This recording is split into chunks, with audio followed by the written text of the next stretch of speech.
Hi children, in this video we'll start chapter number 9 science 2, we'll continue it. In this video we'll study harmful effects of solid waste. They've given the effects of given in short, have to make the full sentence of it and write it when it is asked for the exam. Okay, effect on biodiversity is there, bad odor of waste is there, production of toxic gases are there, degradation of natural beauty, air pollution, water pollution, soil pollution, and also spreading of diseases.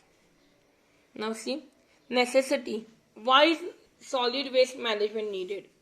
It is need of art to implement the solid waste to prevent the urban and the rural problems.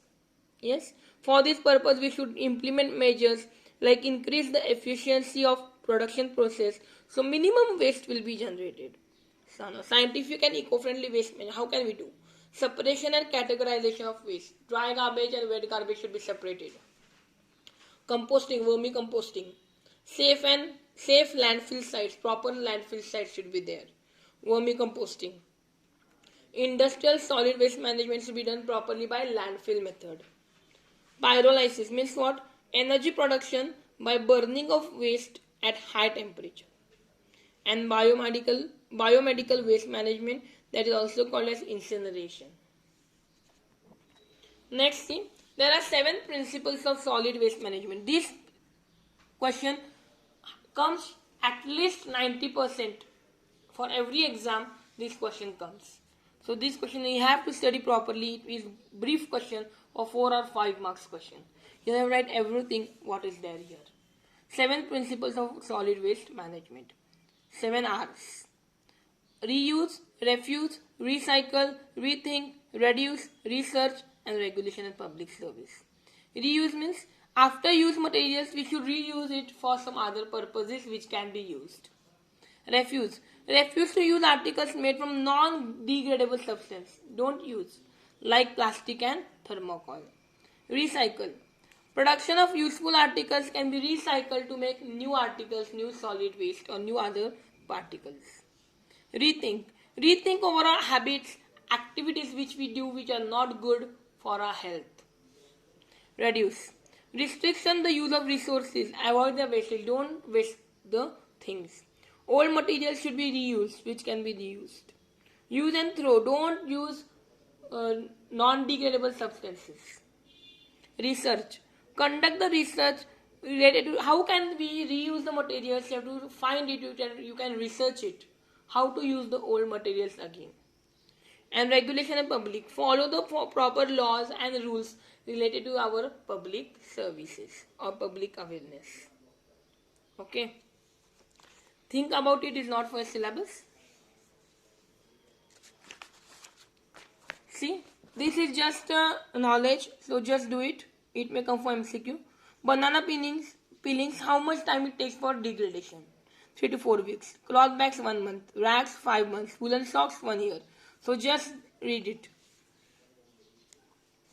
Now see. If the time required for degradation of solid waste generated around us is long, it seriously affects. If there is more time needed to degrade it, it will be serious effect for our environment. Next is disaster management. How to manage the disasters? First aid. How to give the first aid? Okay. Now firstly, disaster management is action implemented through proper planning, organized activity and coordination. What does disaster management include? Prevention of losses and danger, improving tolerance, providing relief from disaster, preparation to face the disaster, immediate action, assessment of damages. You have to help the damages. You should not allow the damages to be done. Arranging for rescue work and rehabilitation and rebuilding. Now the first aid. The main objective is first aid of death to preventing the deterioration of health. We should not prevent. We should prevent our health, declining health. So what are basic principles of first aid? A, B, C. Basic principles are A, B, C. A means airway, B breathing and C circulation. If victim has difficulty in breathing, the head should be held in a backward sloping position like this. Okay. Yes. Breathing. If breathing has stopped, the victim should be given artificial ventilator. by mouth to mouth. See, mouth to mouth. Yes, you can blow with your mouth in his mouth, in the victim's mouth. Circulation. The victim is unconscious and after giving mouth to mouth respiration twice, the heart should be pressed down hard by pressing the chest. You should press the heart and chest with both the palms. These two actions should be repeated alternately, one after other, about 15 times. This is called as cardiopulmonary resuscitation, CPR. It helps to bring the circulation back to normal. This yellow box is not for the syllabus, cut for the syllabus for this year. Now see, this is there. For injuries like sprains, twisting and contusion like RICE remedy should be applied. RICE means rest, ice, compression and elevate. Rest means allow the victim to sit in a relaxed position. Ice, apply an ice to the injured part. Compression, after the ice pack treatment, the injured part should be massaged gently. And elevate means the injured part should be kept in a raised or elevated position, up position. Now see how to transport victims or patients. Sometimes they give only the pictures and they explain the method. Which method is that and explain it. So they give this method and they will tell which method is this? Cradle method. So cradle method, you just catch. Useful for children and underweight victims. It is used for underweight victims and children. Next is carrying piggyback method like this. Useful for carrying patients who are unconscious, who are not conscious.